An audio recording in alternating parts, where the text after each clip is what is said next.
मैं प्राध्यापक चंद्रकांत जाधव, चंद्रभागाबाई अलगुलवार कनिष्ठ महाविद्यालय सोलापुर 12वीं हिंदी कक्षा में आपका तहे दिल से स्वागत करता हूँ। सन 2020 से युवक भारती हिंदी 12वीं कक्षा का अभ्यासक्रम बदल गया है। आज हम इस वीडियो द्वारा युवक भारती हिंदी की नए पाठ्य पुस्तक का परिचय देखने वाले हैं। इसका परिचय देखेंगे तो मुझे लगता है कि 12वीं कक्षा की नई पाठ्य पुस्तक है वह समय, नज़ाकत एवं समय की मांग को मद्देनज़र रखते हुए बनाई है। भाषा की कौशल को आत्मसात कर हिंदी भाषा को समृद्ध बनाने के लिए यह पाठ्य पुस्तक अत्यंत महत्वपूर्ण एवं सहायक सिद्ध होगी।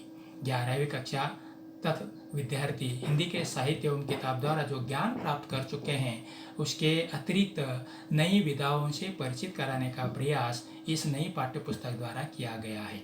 मुझे लगता है कि किसी भी किताब को, किसी भी पुस्तक को पढ़ने से पहले उसका मुख पृष्ठ एवं मल पृष्ठ को समझना बहुत ही ज़रूरी होता है, क्योंकि किसी भी किताब या मुख पृष्ठ या मल पृष्ठ उस किताब के लिखने के पीछे जो उद्देश्य है वह समझने में सहायता करता है। इस दृष्टि से इस किताब की सबसे पहले हम मुख पृष्ठ एवं मल पृष्ठ को समझने का प्रयास करेंगे। यह है हमारा युवक भारती हिंदी का पाठ्य पुस्तक का जो मुख पृष्ठ है। यह समर्पक अर्थपूर्ण मुख पृष्ठ बन गया है। सबसे ऊपर हमें हिंदी युवक भारती 12वीं कक्षा लिखा हुआ दिखाई देता है। उसी के नीचे किताब के कुछ चिन्ह अस्पष्ट रूप से दिखाई दे रहे हैं। उसी के नीचे साहित्यकारों की तस्वीरें दिखाई दे रहे हैं। रचनाकारों ने अपने साहित्य द्वारा साहित्य जगत को समृद्ध किए हैं। उन साहित्यकारों की तस्वीरें दिखाई दे रही हैं। उसी के नीचे एक वक्ता अपने विचारों को व्यक्त कर रहा है तथा श्रोता उन्हें सुन रहे हैं। अर्थात यहाँ पे संभाषण कौशल यानी वक्तृत्व कौशल की तरफ हमें संकेत दिखाई दे रहा है। दाहिनी ओर एक लड़की कुछ पुराने दस्तावेज पढ़ती नजर आ रही है। अर्थात यहाँ हम कह सकते हैं कि एक लड़की भाषा पर अपना संशोधन कार्य कर रही है। ठीक उसी के नीचे एक लड़का रेडियो जॉकी की भूमिका अदा करता हुआ नजर आ रहा है। संभाषण कौशल यानी वक्तृत्व कौशल की तरफ संकेत हमें दिखाई दे रहा है।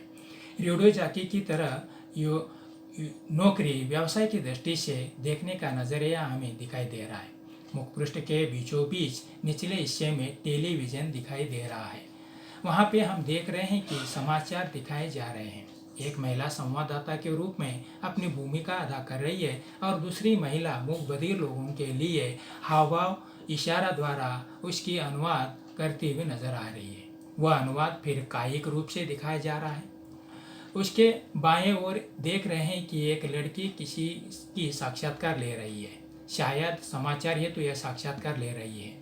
ठीक उसी के ऊपर हम देख सकते हैं कि एक लड़की संगणक पर टंकन का कार्य कर रही है। अर्थात टंकन की दृष्टि से भी नौकरी एवं व्यवसाय की उपलब्धियों को हो सकती है। यहाँ इस ओर संकेत मिलता है।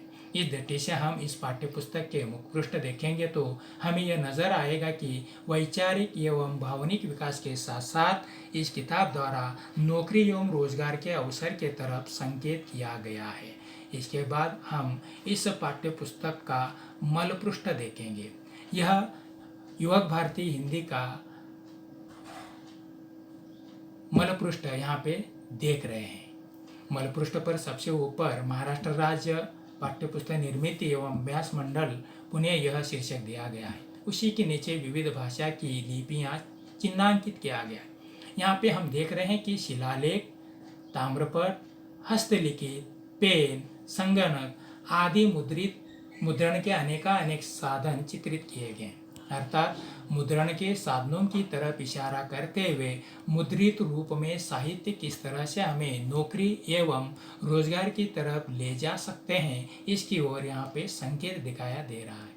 हिंदी के पाठ्य पुस्तक का मुख पृष्ठ एवं मल पृष्ठ अत्यंत समर्पक अर्थपूर्ण बन पड़ा है। मुख पृष्ठ एवं मल पृष्ठ परिचय के पश्चात हम पाठ्य पुस्तक का परिचय देखने वाले हैं। छात्रों, मूल्यांकन की दृष्टि से हमारा पाठ्य पुस्तक को 5 भागों में विभाजित किए गए हैं। गद्य, पद्य, व्यवहारिक हिंदी, विशेष साहित्य, व्याकरण। साहित्य समाज का दर्पण और मानव समाज के अभिन्न इकाई है। मानव जीवन में हमेशा अनेक समस्याएं, कठिनाइयाँ आती हैं, लेकिन उन्हें स्वीकार कर संघर्ष करने की प्रेरणा साहित्य द्वारा ही मिलती है। अतः युवा अवस्था में प्रवेश कर रहे विद्यार्थियों की भावभूमि को देखते हुए गद्य एवं पद्य पाठों का चयन किया गया है। वर्तमान समय की आवश्यकता के अनुसार व्यावहारिक साहित्य को भी स्थान दिया गया है, जिसे विद्यार्थियों के नवीनतम विधाओं से परिचित हो। पद्य रचनाओं के अंतर्गत चतुष्पदी, नई कविता एवं मध्य युग के नानक, वृंद, लोकगीत तथा नए कवियों की कविताओं को समाविष्ट किया गया है। गद्य पाठ्य के अंतर्गत संस्मरण, कहानी, निबंध, पत्र तथा विज्ञान विषयक लेख को भी अंतर्भूत किया गया है। इसके पश्चात इस पाठ्य पुस्तक में उपयोजित भाषा में ब्लॉग लेखन पहली बार दिया गया है। भाषा के छात्रों को जीवन में आगे बढ़ने के लिए रोजगार प्राप्त हो, इस उद्देश्य को ध्यान में रखकर प्रयोजन मूलक हिंदी का अध्ययन करना आवश्यक है।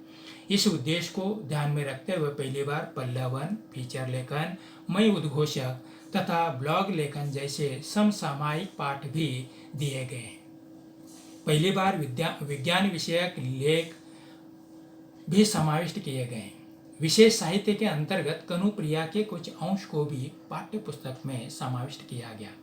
आज के मनुष्य को व्यतीत करने वाले प्रश्न कवि ने इस काव्य के माध्यम से उपस्थित किए हैं।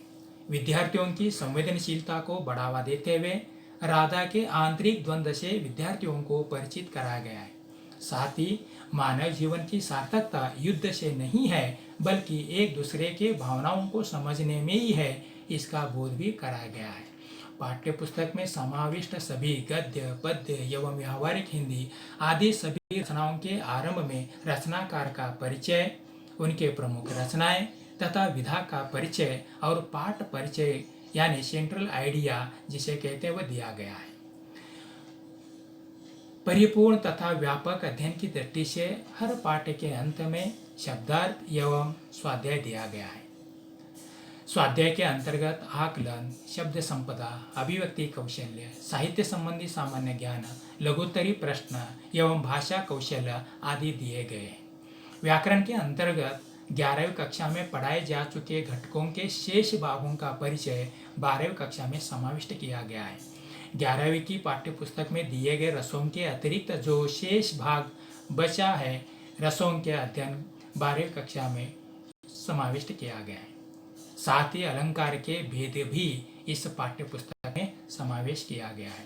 सारांश के रूप में हम कह सकते हैं कि 2020 की यह नई पाठ्य पुस्तक, इसके द्वारा विद्यार्थियों के विचार शक्ति, कल्पना शक्ति, सृजनात्मक शक्ति का तो विकास होगा ही, साथ विद्यार्थियों को रोजगार, नौकरी, व्यवसाय के क्षेत्र में अनेक अवसर प्रदान हो सकते हैं। बस आज इतना ही। इसके बाद हम इस पाठ्य पुस्तक पर निर्मित जो कृति पत्रिका है, उस कृति पत्रिका का अंक विभाजन को अगले वीडियो में देखेंगे। तब तक के लिए धन्यवाद।